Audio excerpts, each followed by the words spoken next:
wrestling fans, this pay-per-view was nothing more than a show that had each and every one of the WWE universe scratching our heads. I'm telling you, we all were. Now, wrestling fans, Clash of Champions, at some points, made us all happy. Absolutely happy. Fantastic. Luke Harper is back. Luke Harper and Eric Rowan, duos again, tag teams again.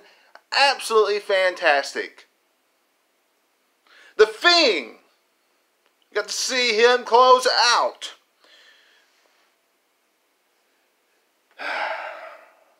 Clash of Champions, taking Seth Rollins to hell with his sister Abigail and the Mandible Claw. But in the grand scheme of things, look at what Clash of Champions did. We saw AJ Styles versus Cedric Alexander on the pre-show. The pre-show. Now, wrestling fans, I want you to think about this. Look at the show, look at the match that they gave us, and ask yourself, if they were going to put that on the pre-show, don't you think they would have made it a better matchup to try to get people to actually watch Clash of Champions? Just think of it that way. It was a match right before the show went on the air. And it was simply AJ Styles burying Cedric Alexander. And the announce team practically said so. AJ Styles looked impressive tonight. Now, don't get me wrong, wrestling fans. I wanted AJ Styles to win. I was wanting AJ Styles to retain the United States Championship. So let's not confuse things here. But if you are in a program with somebody and that person is possibly going to take the U.S. title off of you, WWE, do not book that challenger to look like a blithering buffoon loser.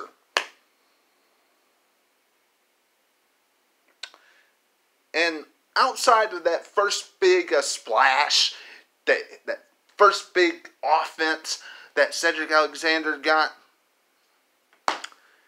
he looked like a big loser. Because AJ Styles was so dominant in that matchup. Now, I know how WWE is with people in their hometown. They always have to have them lose. But still, Braun Strowman and Seth Rollins opened up Clash of Champions, defending their tag team championships against Robert Roode and Dolph Ziggler.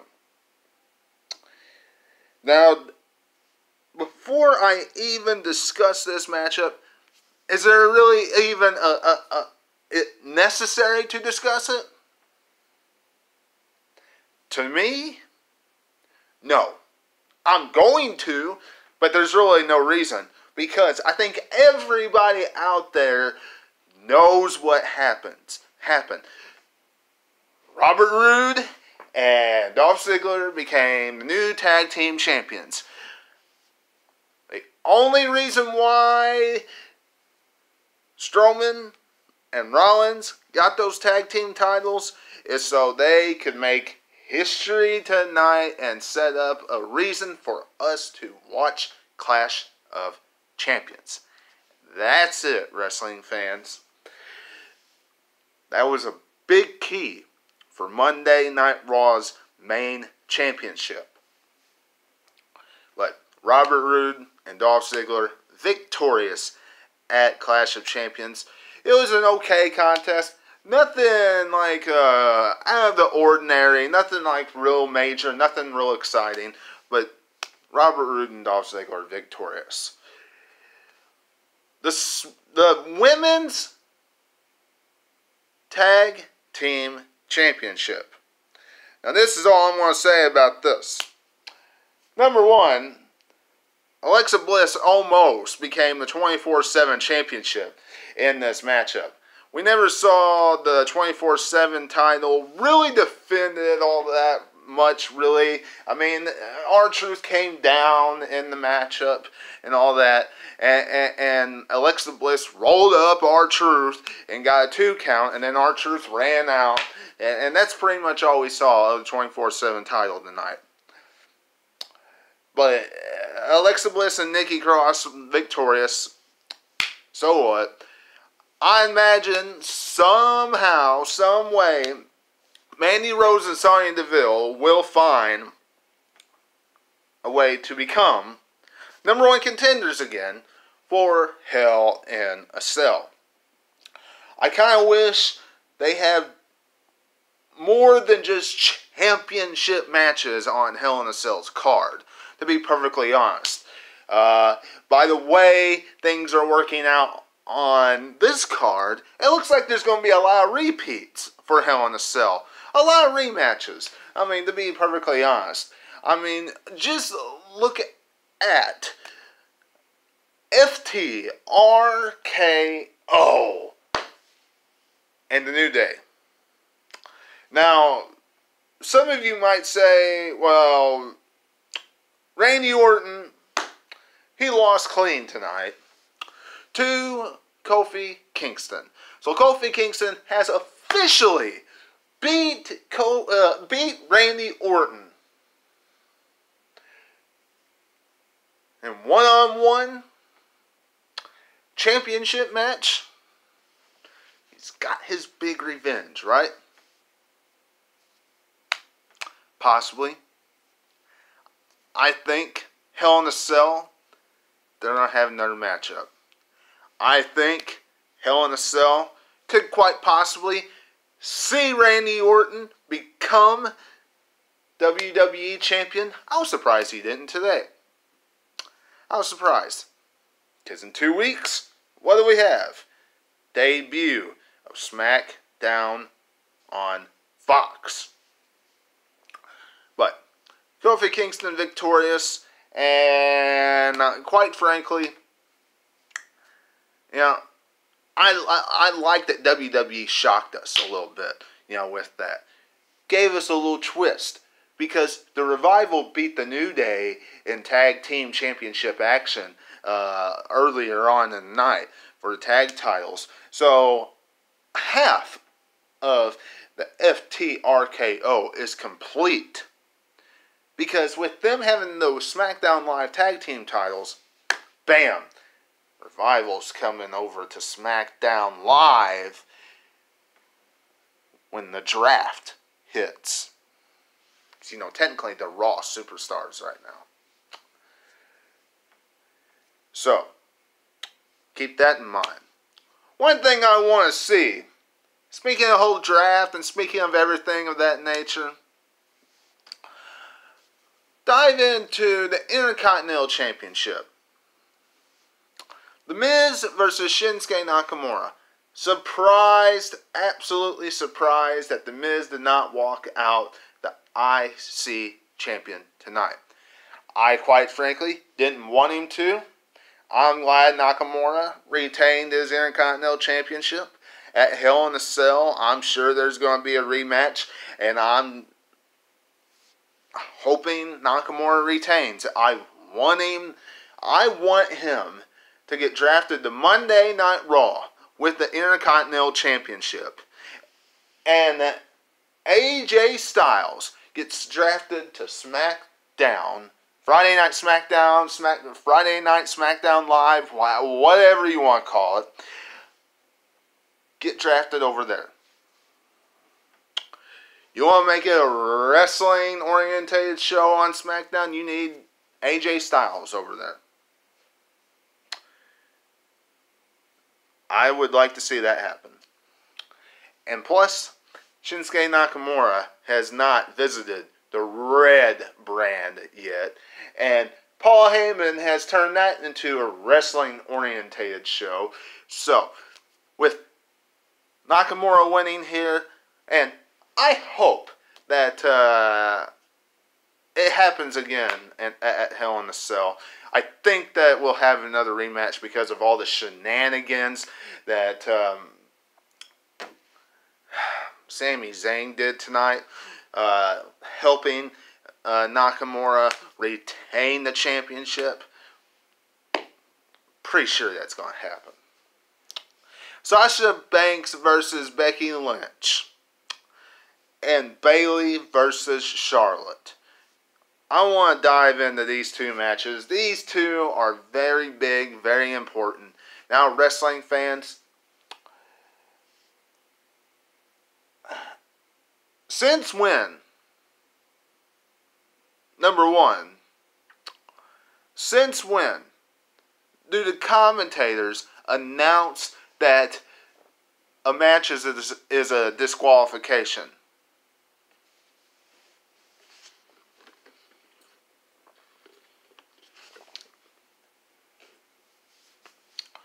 In 30 years, little over 30 years that I've been watching wrestling, all the way back when DQs actually happened on a normal basis, when something was caused for a disqualification, I don't remember one time the announcers, as far as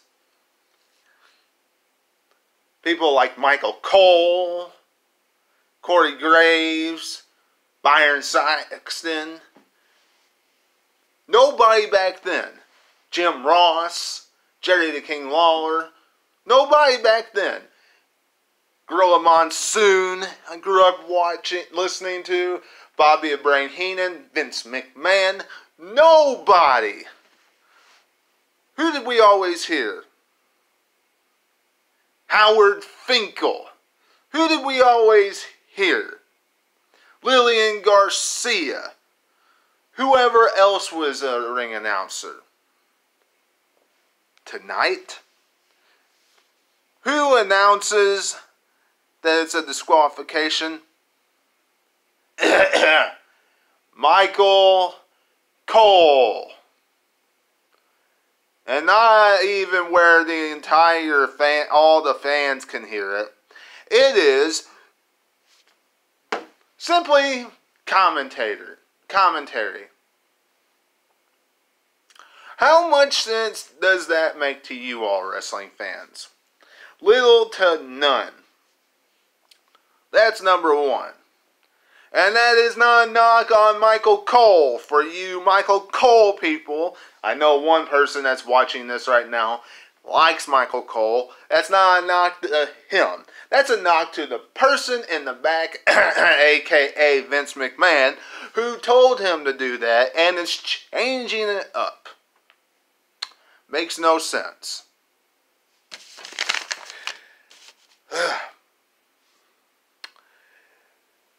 I like the fact that they went all over the arena.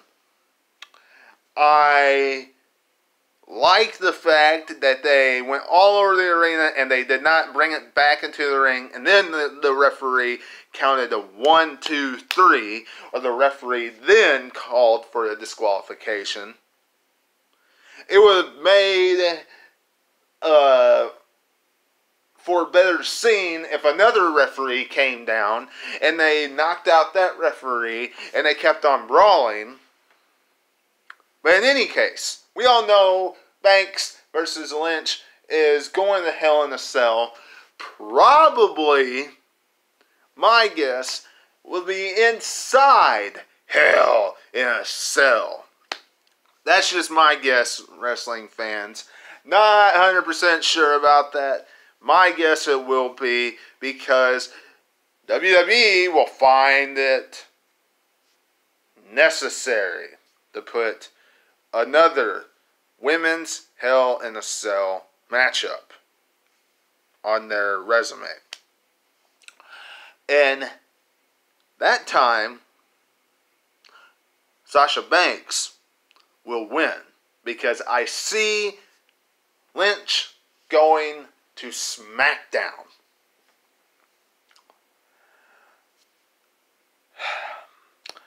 Roman Reigns versus Eric Rowan. You know, wrestling fans, the biggest thing I have to say about this is Eric Rowan is not like Brock Lesnar, so he is not Roman Reigns' toughest challenge. And it is a joy to see Luke Harper back. That's all I got to say about that.